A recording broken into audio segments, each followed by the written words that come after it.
magnitude or no direction are called scalars. मतलब वे राशियां है ना, वे भौतिक राशियां जिनमें केवल मैग्नीट्यूड, ओनली मैग्नीट्यूड परिमाण, परिणाम नहीं, परिणाम मतलब रिजल्ट हो गया, परिमाण, केवल परिणाम होगा, परिमाण होगा, नो डायरेक्शन, कोई दिशा नहीं होगा, है ना, विदाउट डायरेक्शन होगा, विदाउट डायरेक्शन, कोई डायरेक्शन नहीं। वे भौतिक राशियां जिसका परिमाण तो होता है बट विदाउट डायरेक्शन, लेकिन कोई डायरेक्शन, कोई दिशा नहीं होता है, उसको क्या कहते हैं? अदिश राशि कहते हैं। ठीक है, लिखा हुआ are called scalar such as, जैसे, जैसे कि मास, मास मींस द्रव्यमान, द्रव्यमान, मास मींस द्रव्यमान, लेंथ मींस लंबाई, लंबाई, फोर्स मींस बल, स्पीड, चाल, चाल, डिस्टेंस, दूरी, इलेक्ट्रिक करंट, विद्युत धारा, विद्युत धारा, डेंसिटी, घनत्व, घनत्व, घनत्व, डेंसिटी मींस घनत्व, etc etc of the object, ये सभी अदिश राशि के उदाहरण हैं। क्या है? उदाहरण है, एग्जाम्पल। समझ में आ गया यहाँ तक? अब सेकेंड में वेक्टर, वेक्टर मींस सदिश राशि with direction, with direction, short में। The those physical quantities which have magnitude as well as direction and which are added according to the definite law of sum are called vectors. अच्छा, तो call call call मतलब कहना, पुकारना, उसी से called बना है, कहते हैं। ठीक है, तो वे भौतिक राशियां जिसमें परिमाण के साथ साथ दिशा, है ना, दिशा होता है, और वे एंड लिखे हैं ये and which are added according to the definite law, मतलब किसी जोड़ के योग के निश्चित नियमों का पालन कर रहा है, योग के निश्चित नियमों का पालन करता है, उसे क्या कहेंगे? सदिश राशि। ठीक है, वैसी भौतिक राशियां, फिर से सुन लो, वैसी भौतिक राशियां जिनमें परिमाण के साथ साथ दिशाएं भी होती हैं और जो योग के निश्चित नियमानुसार जोड़ी जाती हैं, एडेड की जाती हैं, उन्हें सदिश राशि कहते हैं। जैसे वेग, एग्जाम्पल दिए हैं, ऑप्शन सच है, वेलोसिटी, वेग हो गया, वेलोसिटी मींस वेग, ये डिस्प्लेसमेंट मींस विस्थापन, फोर्स, बल, लाइनर मोमेंट, रेखीय गति उसको कहते हैं, लीनियर रेखीय। तो एक्सीलरेशन छूट गया है क्या कहीं? एक्सीलरेशन लिखे हैं? ठीक है, एक्सीलरेशन, ठीक है, वेलोसिटी, एक्सीलरेशन, ठीक है। तो वेग, त्वरण, बल, आघूर्ण, चुंबकीय क्षेत्र प्रेरण, चुंबकीय क्षेत्र प्रेरण, चुंबकीय क्षेत्र तीव्रता, चुंबकीय तीव्रता, चुंबकीय आघूर्ण, जो भी चुंबक से संबंधित आएगा बाबा वो सभी सदिश में आएगा। क्यों? क्योंकि चुंबक कोई भी एक ही डायरेक्शन में करेगा, ठीक है, खिंचाव करेगा, ऐसा नहीं है क्या? नॉर्थ या साउथ है ना, तो उसको वो तो दिशा निर्धारित कर देगा ना। तो सदिश राशि क्या क्या बोलता है कि जिसके साथ दिशा हो, है ना। तो ये चुंबक, चुंबकीय तीव्रता हो गया, चुंबकीय आघूर्ण हो गया, विद्युत तीव्रता, विद्युत धारा, घनत्व, विद्युत ध्रुव आघूर्ण, ध्रुव कोण, विद्युत ध्रुवन, चार प्रवणता, ताप प्रवणता आदि, ये सभी क्या है? अदिश की सदिश? सदिश। अब हम पूछते हैं इसमें कौन आएगा, ठीक है। और यहाँ समझाने से पहले एक बात फिर ये बताओ, चुंबकीय क्षेत्र प्रेरक सदिश की अदिश? समय आदेश उसके साथ कोई दिशा होता है क्या? नहीं। चाल सदिश आदेश, देखो ये चाल है, हम चाल चल रहे हैं, कोई निश्चित दिशा नहीं, कभी आगे भी हो रहे हैं, कभी पीछे भी हो रहे हैं, लेकिन चल तो रहे हैं ना।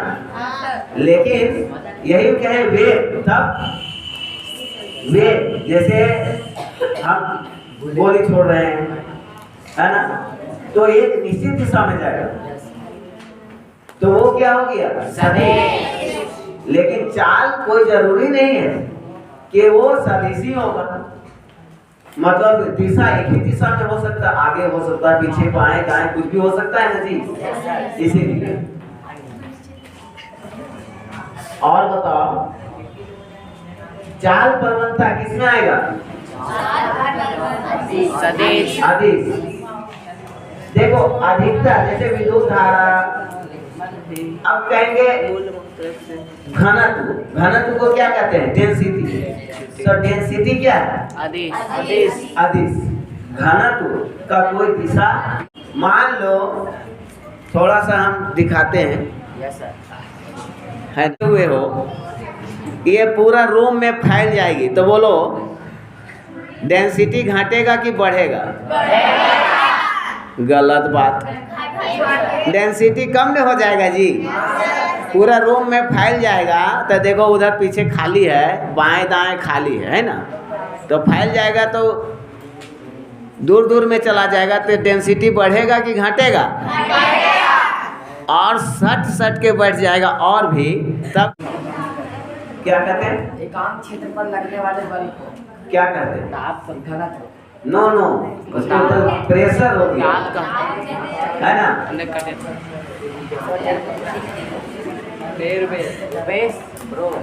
एक्सीलरेशन, दोनों एक्सीलेटर नाम सुना है? एक्सीलेटर वो किससे बना है? एक्सीलेटर एक्सीलरेशन से बना हुआ है। किससे बना हुआ है? एक्सीलरेशन मतलब क्या होता है? त्वरण। उसका हिंदी क्या होता है? त्वरण। तो त्वरण से, एक्सीलरेशन से क्या बना है? एक्सीलेटर। तो एक्सीलेटर बढ़ता है, घटता है ना। तो वो बोलो एक निश्चित है उसमें? नहीं। तो वो बोलो कि क्या हुआ, सदिश होगा कि अदिश होगा? स्केलर की वेक्टर? यानी अदिश में आएगा, है ना, वेक्टर्स में आएगा। कोई दिक्कत यहाँ तक?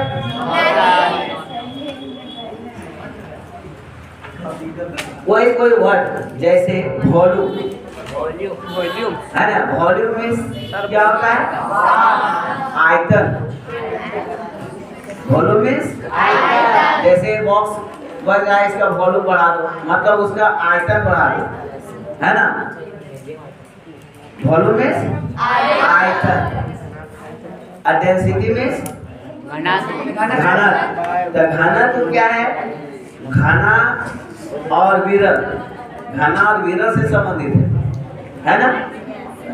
जैसे एक उदाहरण से आप समझ लो, पत्थर का एक टुकड़ा लो और एक टुकड़ा ईंट का लो, सेम आकार का, तो बताओ किसका डेंसिटी अधिक है? पत्थर का डेंसिटी अधिक है। इसका मतलब उसका घनत्व ज्यादा है ना, उसके अणु बहुत सटे सटे, तो उससे वो ज्यादा ठोस होगा। चलो नेक्स्ट, इसमें आ जाओ।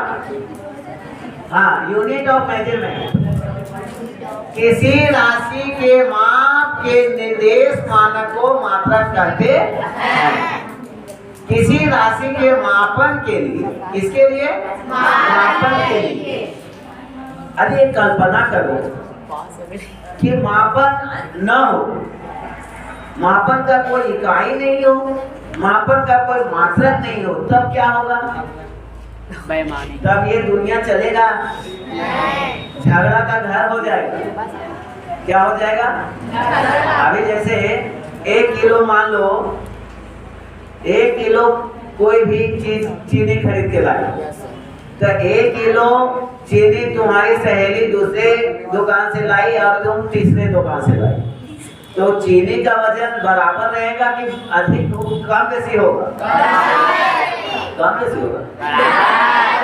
अरे कम बेसी तब होगा जब कोई निश्चित मात्रा नहीं हो। 1 किलो, 1 केजी, किलोग्राम है ना, तो इसका मतलब हुआ कि मापन का वो एक निश्चित क्या दे रहे हैं, उसका मात्रक दे रहे हैं। ठीक है, तो मापन के लिए जो निर्देश, क्या निर्देश मिला जी? केजी में निर्देश मिला। किस चीज के लिए मिला? चीनी के लिए। किस चीज के लिए? चीनी के लिए। कितना? 1 केजी। 1 क्या कहलाया? मात्रक। हेलो, 1 क्या कहलाएगा? नहीं। राशि से यूनिट। यूनिट। यूनिट ठीक बोल रहा है, मात्रक। और केजी क्या कहलाए? हल्के में नहीं लेना है, क्योंकि बड़े बड़े अच्छे अच्छे लोग नहीं समझते हैं इस बात को। वो निर्देश कहलाएगा। केजी किस चीज में? तो केजी में बोले थे ना, वो निर्देश में हुआ है ना। तो कैसा? मानक निर्देश कहलाएगा। कैसा? मानक निर्देश। क्योंकि दूसरे तीसरे चौथे दुकान से भी हम लाएंगे तो वो मानक निर्देश के अनुसार आएगा। ठीक है, तो उसको क्या कहते हैं? मात्रक, अंग्रेजी में यूनिट। तो मात्रक जो है 2 प्रकार का होता है, फंडामेंटल यूनिट और ड्राइवर यूनिट। व्युत्पन्न मात्रक, एक मूल मात्रक। व्युत्पन्न मात्रक और एक मूल मात्रक। चलिए अब आगे यहाँ से क्वेश्चन पूछते हैं। ओके। कोई बताइए कि लंबाई का मात्रक क्या होता है? मीटर। समय का? सेकेंड। द्रव्यमान का? केजी। किलोग्राम। ठीक, तो ये जो बताए हैं ये कौन सा राशि है? इसमें आएगा कि इसमें आएगा? व्युत्पन्न में आएगा, मूल मात्रक में आएगा कि व्युत्पन्न मात्रक में आएगा? मूल मात्रक। तो यहाँ ये चीज हमको क्लियर कर दो कि मूल मात्रक और व्युत्पन्न मात्रक में क्या अंतर है? What is difference between fundamental units and driver units? Anyway, मूल मात्रक। मूल मात्रक only for single यानी अकेले होगा। वह किसी भी वस्तु के लिए, किसी भी राशि के लिए एक ही मात्रक होगा, वो कहलाएगा मूल मात्रक। यानी उसके अलावे उसको मापने के लिए दूसरा मात्रक नहीं है, वो जड़ वाला, मूल वाला। ठीक है, तो मूल मात्रक समझे। और व्युत्पन्न मात्रक क्या होगा? वैसा मात्रक जो राशियों को मापने के लिए दो या दो से अधिक मात्रकों का प्रयोग किया जाता है। दो या दो से अधिक मात्रकों का प्रयोग किया जाता है, उसको क्या कहते हैं? व्युत्पन्न मात्रक। समझ में आ गया ना? Yes sir. व्युत्पन्न मात्रक क्या है? दो या दो से अधिक मात्रकों का प्रयोग हो सकता है, बट इसमें नहीं वैसा होगा, सिर्फ सिंगल शॉर्ट बात है, मतलब एक ही रहेगा मूल मात्रक। और वो पूरा यूनिवर्सल ट्रूथ होगा। क्या होगा? Universal truth. Universal truth means विश्वव्यापी वो सत्य होगा, मतलब हर देश में उसका मानकता एक ही होगा, है ना? जो अभी हम लोग उसके बारे में पढ़ेंगे, एसआई मात्रक। ठीक है, एसआई मात्रक कौन कौन से एसआई मात्रक में आते हैं, उसके कौन कौन से भाग। तो अब इसी को हम आगे बढ़ाते हैं। बढ़ा दें? Yes sir. चलो कॉपी निकालो तब। मूल मात्रक का डेफिनेशन लिखेगा क्या जी? लिखो। किसी भौतिक राशि को